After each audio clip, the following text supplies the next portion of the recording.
Shalom Bapak Ibu yang diberkati Tuhan, kita berjumpa lagi dalam program Sapaan Kasih hari Rabu tanggal 17 September 2025. Karena anugerah Tuhan kita masih bisa mendengar, kalau Bapak Ibu bisa membuka channel ini maka berbahagialah. Ada Roh Kudus yang membangkitkan kemauan untuk kita disapa oleh firman Tuhan. Untuk mengawali hari ini mari kita datang kepada Tuhan di dalam doa. Kita berdoa. Terima kasih Bapa di surga, kami sangat bersyukur karena Tuhan boleh membangunkan kami, menikmati rahmat Tuhan yang selalu baru tiap pagi. Kami menyerahkan seluruh hidup kami, aktivitas di sepanjang hari ini, dan Tuhan, firman-Mu adalah dasar untuk kami beraktivitas. Maka berfirmanlah, ya Roh Kudus, tolonglah kami untuk memahami maksud-maksud Tuhan. Di dalam nama Yesus kami memohon, haleluya, amin. Puji Tuhan. Bapak Ibu yang diberkati, ada dua ayat firman Tuhan yang akan kita renungkan bersama. Dan saya berharap kalau memang Anda memegang puja dan janji atau Alkitab, boleh membaca bersama dengan saya. Kalau tidak, enggak apa-apa. Yeremia 20 ayat 9 dan Kolose pasal 4 ayat 3 dan 4 berkata begini.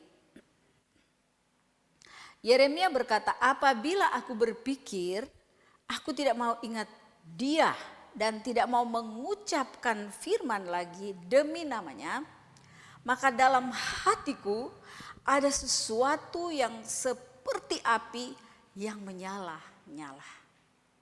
Yang kedua, Paulus bilang begini kepada jemaat di Kolose, berdoa jugalah untuk kami, supaya Allah membuka pintu untuk pemberitaan kami, sehingga kami dapat berbicara tentang rahasia Kristus yang karenanya aku dipenjarakan. Dengan demikian aku dapat menyatakannya sebagaimana seharusnya. Demikian firman Tuhan, luar biasa.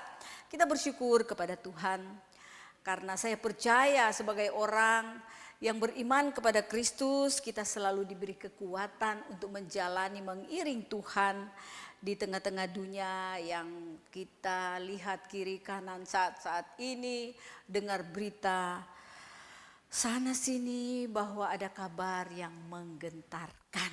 Nah Bapak Ibu, jangan pernah berpikir sedikit pun bahwa ikut Tuhan, mau dekat dengan Tuhan, bahwa kita akan baik-baik saja.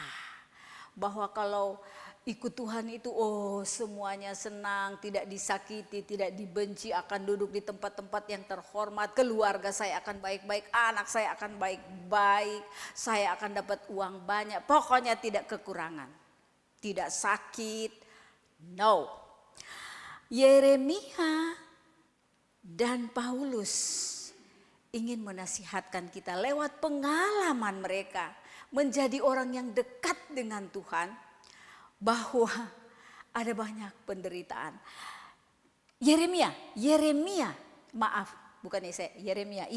berkata bahwa waktu dia menjadi pemberita firman Tuhan, menyampaikan apa yang Tuhan mau kepada bangsa Israel, dia tidak didengar, dia ditolak. Bahkan Imam Pasyur menyuruh memenjarakan dia. Dia disakiti, dia dibilang penipu, dia dikhianati. Apa yang tidak dilakukan oleh Imam Pasyur kepada Yeremia.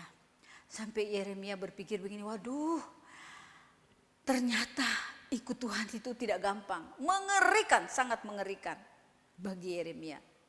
Maka ada satu saat dia berpikir, lebih baik saya istirahat sejenak, saya jangan ingat Tuhan, jangan dengar firman Tuhan. Karena takut, karena waktu dengar firman Tuhan, apa yang Tuhan katakan, pergilah dan sampaikanlah apa yang Tuhan ingin sampaikan kepada umatnya.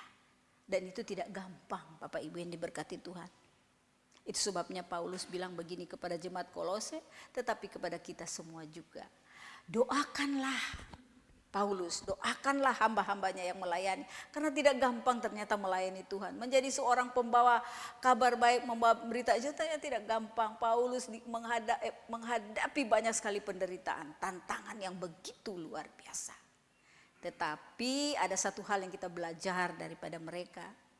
Mereka menyadari waktu mereka mau, jangan dulu berhenti sejenak. Ada roh yang menyala-nyala di dalam hati mereka untuk terus memberi semangat mereka, ayo tetap.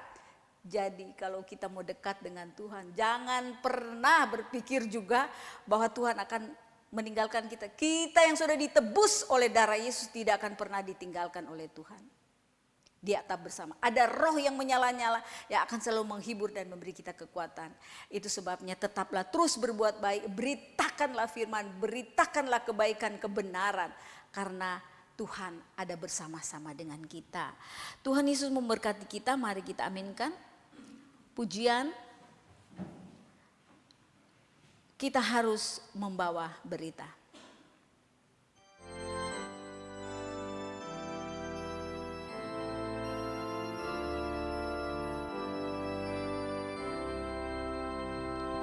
Kita harus membawa berita pada dunia dalam gelap tentang kebenaran dan kasih dan damai yang menetap dan damai yang menetap.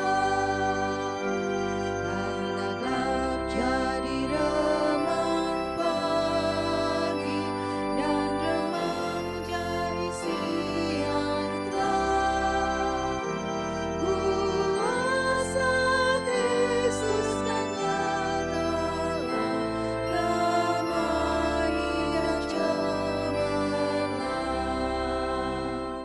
Berdoa, Tuhan, kami bersyukur karena firman-Mu mengingatkan kami bahwa Engkau tidak pernah meninggalkan kami. Walaupun kami harus melewati banyak kesulitan, persoalan masalah penderitaan dalam dunia ini waktu kami mengiring Engkau.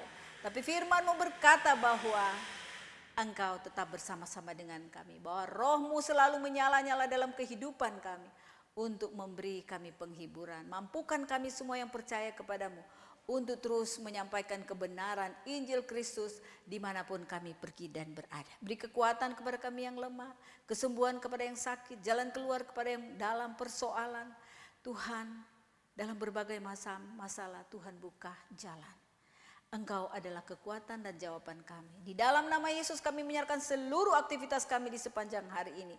Biarlah damai, sejahtera, sukacita, kasih sayang Allah Bapa dalam Yesus Kristus, dalam Roh Kudus menyertai kami saat ini terus kekal selama-lamanya. Haleluya, amin. Tuhan Yesus memberkati kita, selamat beraktivitas.